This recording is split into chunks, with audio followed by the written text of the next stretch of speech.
Монгол Улсын засгийн газар хөдөлмөр нийгмийн хамгааллын яам, нэгдсэн үндэсний байгууллагын хүн амын сан, засгийн газрын хэрэгжүүлэгч агентлаг, гэр бүл хүүхэд залуучуудын хөгжлийн газар үзүүлж байна.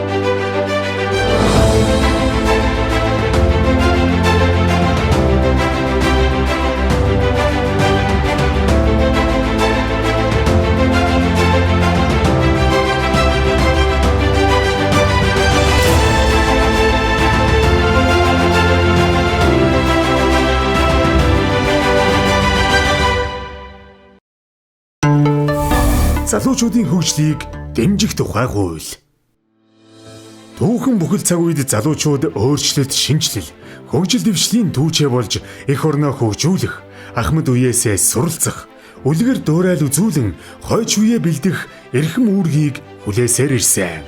Манай улсын нийт хүн амын 3/1-ийг 15-аас 34 насны залуус эзэлдэг бөгөөд 2025 он хүртэл хүн ам зүйн цонх буюу хүн амд эзлэх хөдөлмөрийн насны залуучууд хамгийн их байх тааламжтай үе тохиож буй.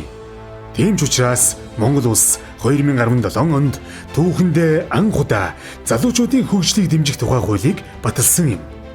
Өнгөрсөн хугацаанд 2010 онд би нийгмийн арчил Монголын залуучуудын холбооны удирдах зөвлөлийн гишүүн, Монголын залуучуудын холбооны Улаанбаатар хотын Хинтээ аймгийн залуучуудын холбооны дарга гээд одоо бас залуучуудтай холбоотой аялал ажлуудыг эрхэлж исэн.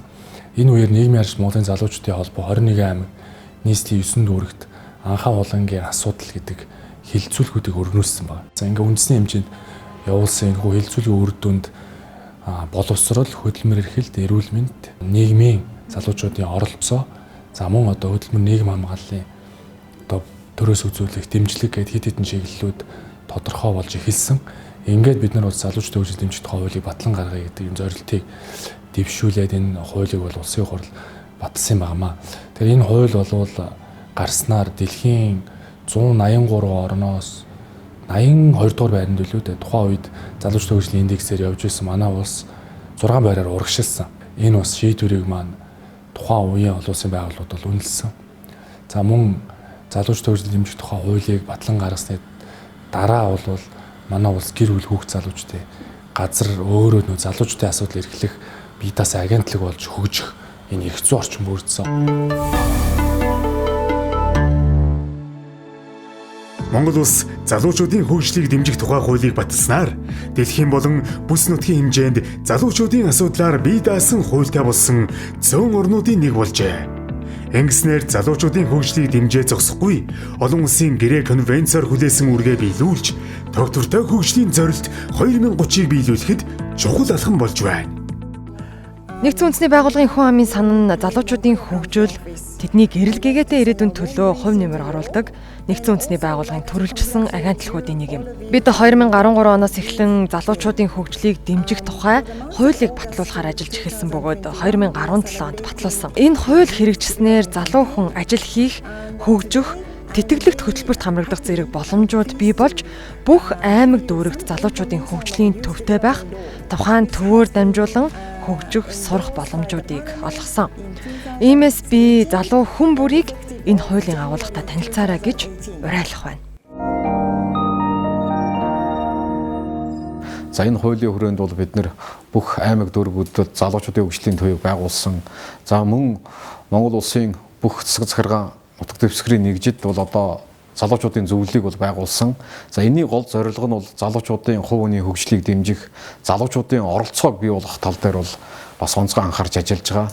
За ялангуяа бид нэр хөдөлмөрлөлтийг дэмжих сангаар, за мөн олон улсын байгууллагуудын төсөл хөтөлбөрийн хүрээнд бол залуучуудын гарааны бизнес, стартапыг дэмжих тал дээр бол жил болгон тодорхой бодлогод хэрэгжүүлдэг. За жилд бол одоо бид нэр энд бол нэг 2 тэрбум орчим төгрөг зарцуулаад явж байгаа. За энэтэй уялдуулаад бид нэр манай яам бол одоо улсын хурлаар хөдөлмөрийн тухай хуулийг бол бас батлуулсан. За мөн улсын хурал дээр ажил хүчний шилжилт төлөвлөгөөний тухай хууль явагдаж байна. За энэ хуулиудтай холбогдуулаад энэ залуучуудын хөдөлмөр эрхлэлтүүдийг яаж дэмжих вэ? За ямар бодлогоор одоо өөрөөр хэлбэл дэмжих үү гэдэг энэ асуудлуудыг бол бид нар хуулийн зохицуултуудыг бол хийж өгж байгаа. Хөдөлмөр эрхлэлтээс гадна залуучуудын эрүүл мэнд, боловсрол, за орон сууцны асуудлууд дээр засгийн газрын зүгээс бол онцгой анхаарч байгаа. Тэгэхээр өөрөөр хэлбэл манай ямар залуучуудын өмнө ямар асуудал тулгамдж байна. За тэр асуудлуудыг шийдвэрлэхийн төлөө залуучуудтай нь өөрсдөө нь одоо бас хамтарч ажиллаж байгаа гэдгийг бол бас хэлэх ёстой. Төрөөс залуучуудыг дэмжих үйл ажиллагааг хувь хүний хөгжил, боловсрол, соёл урлаг, спорт, шинжлэх ухаан, эрүүл мэнд, хөдөлмөр эрхлэлт, аюулгүй амьдрах, хөгжих орчин болон сайн дурын ажлыг дэмжих гэсэн үндсэн чиглэлүүдийн дагуу хэрэгжүүлэхээр тусгажээ. Нийгмийн ийм тулгымцсан асуудал байдаг учраас залуучуудыг дэлхийн өндөр хөгжсөн орнууд заавал бодлохоор дэмждэг юм аа. Одоогор бол дэлхийд дээр нэг 23-4 улс бол ийм хуйлтаа за нэг 60-аад улс бол яг залуучуудын хөгжлийг дэмжих ийм бодлоготой за нэг 6-7 улс бол бүр залуучуудын яамтай. Энэ хууль дээр бол энэ төрлийн тогтолцоог нь бол төрийн чиг үүргийн тогтолцоог нь маш тодорхой зааж өгсөн байна. Өөрөөр хэлбэл улсын их хурлд юу хийх юм? Залуучуудынхаа хөгжлийг дэмжих чиглэлээр гэдэг нь бүр ингээд зөвлөлчлээ заагаад өгсөн. Засгийн газар юу хийх юм? Заагаад өгчихсөн.